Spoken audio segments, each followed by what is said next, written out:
Hello students, hope you all are well and safe today as well. तो बिना time waste किया आज ना अपन जल्दी से लेक्चर स्टार्ट करते क्योंकि अपन बहुत धीरे धीरे चल रहे हैं। अगर इसी स्पीड में चलेंगे तो साल भर में नहीं, इस डिकेड में भी अपन पूरा नहीं कर पाएंगे एट्थ का सिलेबस।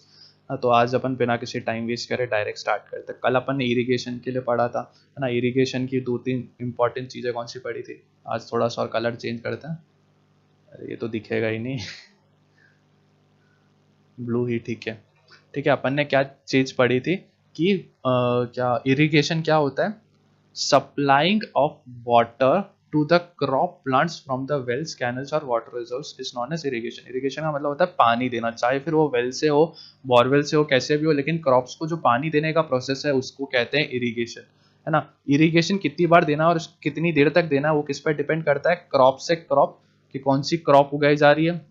वो वेराई करता है, मतलब डिफरेंट होती है हर क्रॉप का जो पानी की जरूरत होती है। सॉइल टू सॉइल, कि कैसे सॉइल में डाल रहे हैं, है ना, वो भी वेराई करता है। सब समझा था हमने। सीजन टू सीजन हर चीज को हमने समझा था, है ना। ये तीन चीजों पे वेराई करती है, मतलब चेंज होती है।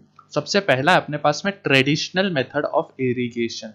ट्रेडिशनल मेथड, ट्रेडिशनल का मतलब होता है कि अपने पौराणिक काल से, मतलब पुराने टाइम से अपन जो अपनी सांस्कृतिक चीज है ना, कि इंडिया वालों ने बहुत सारी चीजें खुद से बनाई है कि भाई ऐसे पानी डाल सकते हैं, ऐसे नहीं डाल सकते, है ना। तो वो कौन से जो अपन पुराने टाइम पे यूज किया करते थे, अभी तक भी कर रहे आ रहे हैं ना, कौन से हैं।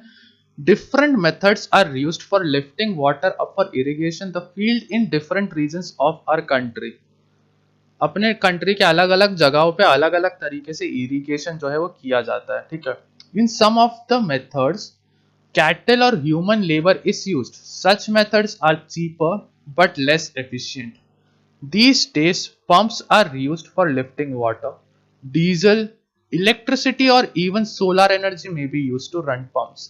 The different traditional methods of irrigation are, देखो, इस लाइन के हिसाब से बोला है कि अपनी जो कंट्री है ना उसके अंदर हर अलग अलग जगहों पे, हाँ अल्लाह, बहुत सारी जगह अलग अलग जगहों पे अलग अलग तरीके से पानी को सिंचाई किया जाता है, अलग अलग तरीके से इरिगेशन किया जाता है। तो एक बहुत सबसे कॉमन सा जो था वो है कैटल।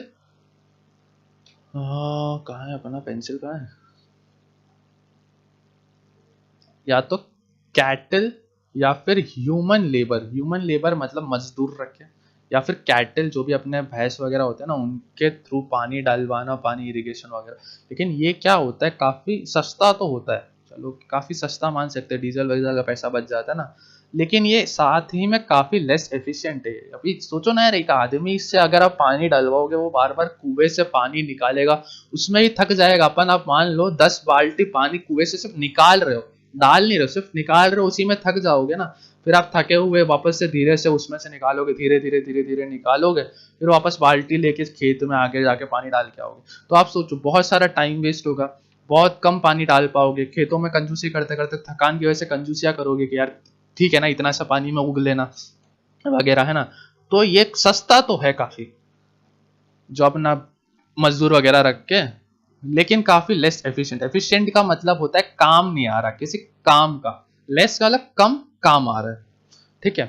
तो लेकिन इसीलिए आज के जो टाइम है ना, अपना जो प्रेजेंट टाइम है ना, उसमें क्या किया जा रहा है कि पानी को खींचने के लिए, पानी को लाने के लिए पंप्स का यूज किया जा रहा है, वाटर पंप्स का, बोरवेल्स वगैरह का, है ना।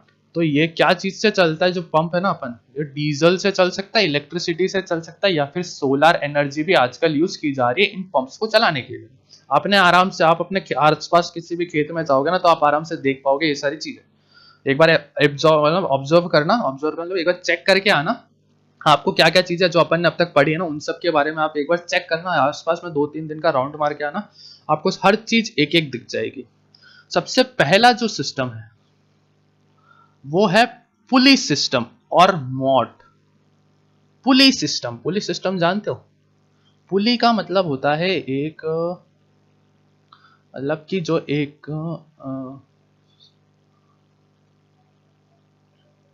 ऐसा गोल सा सिस्टम होता है जिसके ऊपर से ऐसा रस्सी आती है, ठीक है। ऐसा ऐसा रस्सी नीचे, ये अपना मान लो, है ना, एक ऐसा वेल है, सॉरी ऐसा नहीं,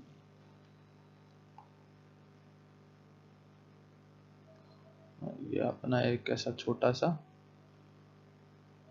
वेल है, ठीक है। अब इसके ऊपर से ऐसे ये नीचे बाल्टी बंधी हुई होती थी और यहाँ पे अपन खड़े होके इसको खींच रहे होते हैं, है ना, अपन इसको खींच रहे हैं। तो ये जो सिस्टम होता है ना, ये इस पानी को खींचने का, इसे कहते हैं पुली सिस्टम। पुली सिस्टम, ठीक है। इसके अंदर एक आदमी जो होता है एक साइड में खड़ा होता है, जो कि एक रस्सी के टुकड़े को पकड़ के दूसरी हिस्सा जो है ना वो बाल्टी से बंधा होता है जो कुएं में होता है, फिर उसको ऐसे पकड़ के खींचते हैं। तो इस सिस्टम को बोलते हैं पुली सिस्टम। ये काफी पुराने टाइम से यूज किया जा रहा है। चेन पंप, अरे यार तुम्हें तो इसको चेंज करना काफी मुश्किल पड़ता है ना भूल जाता हूँ बार बार मैं। चेन पंप, पंप के वजह से जो भी यूज करते थे, ठीक है। राहत और पर्शियन व्हील, देखो इसको तो मैं आपको ना शायद डायग्राम दे रखा है उससे समझाता हूँ। ये देखो, इसमें क्या होता है ना कि मैं कैसे समझाऊं, जैसे कि अपना एक, हर चीज अपन डायग्राम से समझेंगे, अपने पास में ऐसा कोई प्रॉब्लम नहीं है। देखो होता क्या था कि एक बहुत बड़ा ऐसा छोटा सा कुआं होता था, ठीक है। कुआं नहीं, छोटा सा गड्ढा होता था, उसके अंदर एक ऐसा व्हील का सिस्टम होता था। देखिए इससे ऐसा एक व्हील जुड़ा हुआ है, ये बाल्टी है, ठीक है। एक बड़ा सा व्हील होता था। अब यहाँ पूरा पानी पानी है, यहाँ ना पूरा पानी ही पानी है, ठीक है। पूरा पानी पानी है। अब क्या होता था कि इसके हर तरफ ऐसा बाल्टी लगा हुआ रहता था, है ना।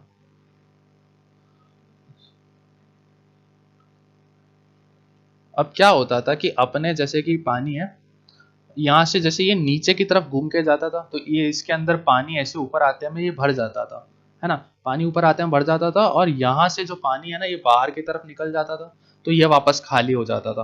फिर ये इतना पानी चला गया, फिर ऐसा वापस घूमेगा आगे की तरफ, तो ये वाला जो है ये भर जाएगा, ये भरेगा, ये आगे जाएगा, यहाँ से फेंक देगा।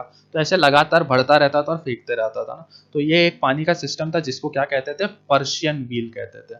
व्हील जैसा स्ट्रक्चर है, घूमने वाला व्हील मतलब टायर जैसा है ना। और पर्शिया से लिया गया तो उसको पर्शियन व्हील कहते हैं। इसके अलावा एक राहत नाम का चीज होता है कि ये जो चीज है ना, ये जो होता है इसको घुमाते कैसे, ये अपने आप तो घूमता नहीं, इलेक्ट्रिसिटी या फिर ऐसा यूज करना पड़ता था। लेकिन उस टाइम पे इलेक्ट्रिसिटी वगैरह से यूज करना नहीं आता था, लोग तो क्या करते थे कि इसका जो एक हिस्सा है इसको एक बैल से बांध दिया जाता था।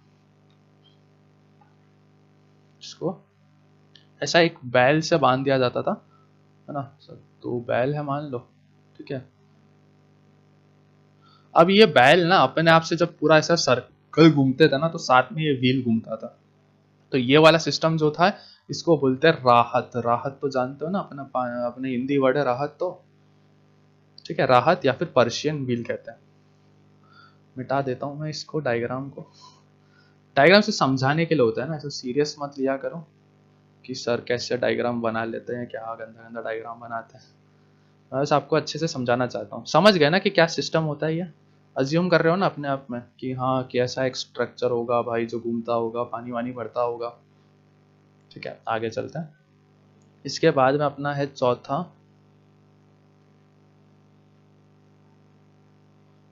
धेकली। धेकली धेकली धेकली काफी इंपॉर्टेंट सा एक चीज है। ये देखो, ये जो आपको दिख रहा है स्ट्रक्चर है, इसके अंदर क्या होता था कि आपने वो बाहुबली वाला सीन देखा है?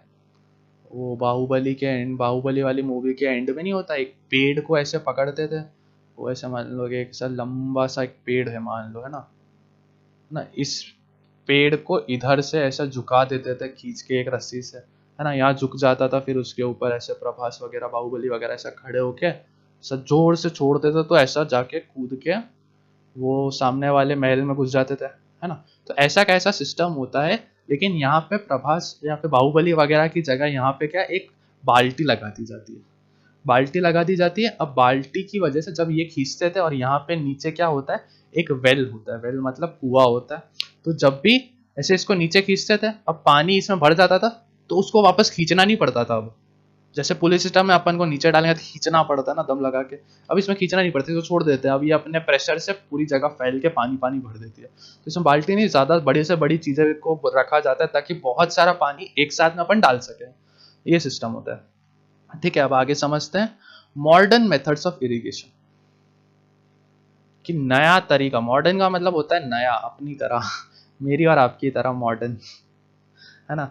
तो क्या है अपने पास में, मॉडर्न मेथड्स ऑफ इरिगेशन, जो नया तरीका क्या है इरिगेशन का।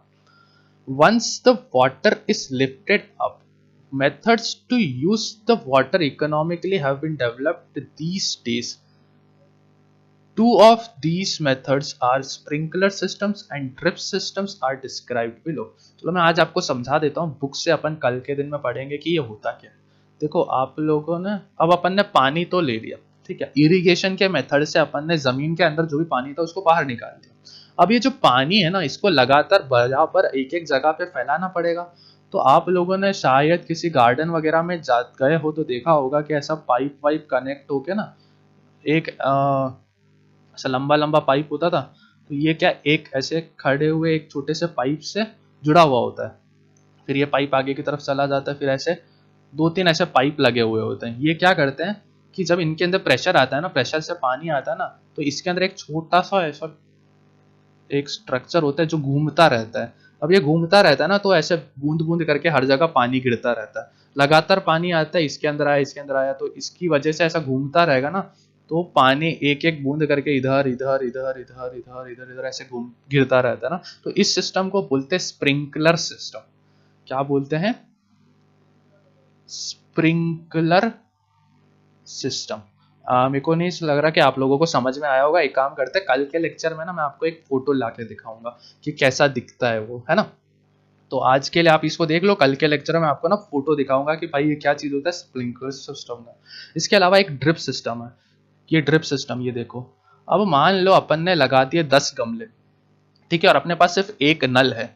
तो क्या किया जाता है, एक रस्सी जैसा बना दिया जाता है पूरे इस इलाके में, और इस रस्सी के पास में जहां जहां पे अपने पास गमले हैं ना, छोटे छोटे छेद कर दिए जाते हैं, छोटे छोटे छेद। अब पानी जो है प्रेशर से जाता है पाइप के अंदर प्रेशर से जाता है, तो छोटे छोटे छेदों में से लगातार लीक होता रहता है, और जहां से लीक होता है उसके नीचे गमला रखते हैं, तो धीरे धीरे हर गमले को पानी मिलता रहता है एक साथ। तो इसको बोलते हैं ड्रिप सिस्टम। इसके अंदर किसी इंसान को बैठने की जरूरत नहीं है लगातार पानी देने के लिए। धीरे धीरे पाइप को चालू छोड़ दो, धीरे धीरे आपका पानी बढ़ता रहेगा, अपना लास्ट में पानी गिरता रहेगा और अपना इरिगेशन का मेथड हो जाएगा। तो ये दो मेथड है। इन दोनों मेथड को बुक के अंदर से अपन कल वाले लेक्चर में आपको फोटो वगैरह लाके ढंग से समझाऊंगा। आज अपन यही खत्म करते हैं ना। So take care, goodbye, thank you.